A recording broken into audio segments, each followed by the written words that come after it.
संभल की शाही जामा मस्जिद के फ्रंट से जब हमने दिखाया था कि किस तरीके से जो ये शाही जामा मस्जिद है इसके बगल में बिल्कुल ठीक लगता हुआ कब्रिस्तान है, लेकिन उसी के जब हम दूसरी तरफ आते हैं तो ठीक शाही जामा मस्जिद के बगल से ये मार्केट शुरू हो जाती है। और इसी को लेकर जो है वो सवाल खड़े हो रहे हैं कि जो मार्केट है ये पूरी तरीके से अवैध है। यहाँ पर जितने निर्माण है ये कब्रिस्तान की भूमि पर अवैध तौर से कब्जा करके निर्माण किया गया है। तो बहरहाल इसी के लिए पैमाइश का काम यहाँ पर किया जा रहा है। लेकिन जिस तरीके से शाही जामा मस्जिद के दूसरी तरफ नजर आता है कि किस तरीके से जो शाही जामा मस्जिद की जो दीवार है उससे बिल्कुल बगल से लगता हुआ वो कब्रिस्तान है और वहां पर पूरी तरीके से उस साइड तो जमीन खाली है, लेकिन दूसरी तरफ जैसे ही हम देखते हैं तो दूसरी तरफ पूरी की पूरी ये बड़ी मार्केट है और बाकायदा बड़े बड़े जो निर्माण कर लिए गए मकान जो है यहाँ पर खड़े हुए दिख रहे हैं। और यहाँ पर देखिए ये ठीक इस जमीन से बिल्कुल लगते हुए, शाही जामा मस्जिद से बिल्कुल लगते हुए जो दीवार बनी है उसकी भी पैमाइश की जा रही है, क्योंकि ये पूरा इलाका जो है वो 8 बीघा जमीन बताई जा रही है जो कब्रिस्तान की है, जिसका बहुत बड़ा हिस्सा अब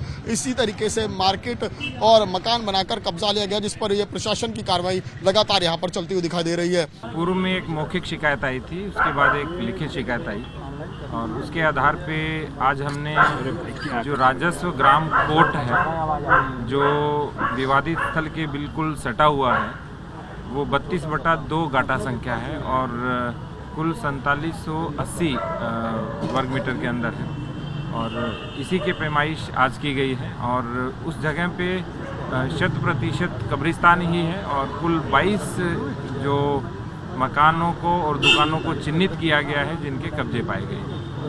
यहाँ बेसिकली नॉन जेडे लागू होता है और नॉन जेडे में यहाँ 1939 का जो टेनेंसी एक्ट है, संयुक्त प्रांत काश्तकारी अधिनियम, वो लागू होता है।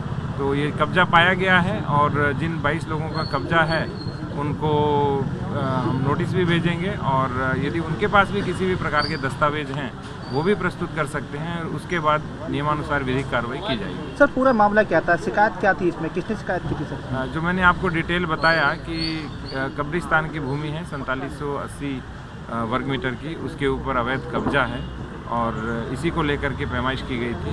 क्योंकि यहाँ थोड़ा संवेदनशील क्षेत्र था तो 8 थानों की पुलिस भी हमारे यहाँ रही और सब कुछ आराम से सभी के समन्वय के साथ हो गया। कब्जा सर कब से था सर? ये कब्जा अभी जो जानकारी मिली है वो लगभग 60 से 65 वर्ष पुराना बताते हैं, लेकिन कुछ कब्जा नया है, कुछ पुराना है। अब आज सर की पैमाइश की गई है, उसके बाद में आगे किस तरह की कार्रवाई की जाएगी? ये तो धारा 67 में कोर्ट में चलेगा और उसी के अनुसार आगे प्रक्रिया बढ़ेगी और उसी के अनुसार कार्रवाई की जाएगी। सर हमने देखा है कुछ आया है, कितनी दुकान है, कितने 22 संख्या है। सर हमने देखा है कि कुछ मकानों को जो 3-3 मंजिला वहाँ पर इमारत बनी हुई है फिलहाल की लग रही है, तो किस तरह से देखते हैं इसमें? देखिए जो कब्जा है वो पुराने से लेकर अभी 15, 20, 25 साल पहले तक का कब्जा है और सबसे बड़ी चीज़ ये है कि पूरे गाटा संख्या में कहीं पर भी कोई भी मकान या दुकान दर्ज नहीं है, 100% कब्रिस्तान है और उसी के ऊपर कब्जा किया गया है और उसी को खाली कराने के लिए एप्लीकेशन भी आई। संभल की शाही जामा मस्जिद के साथ बने कब्रिस्तान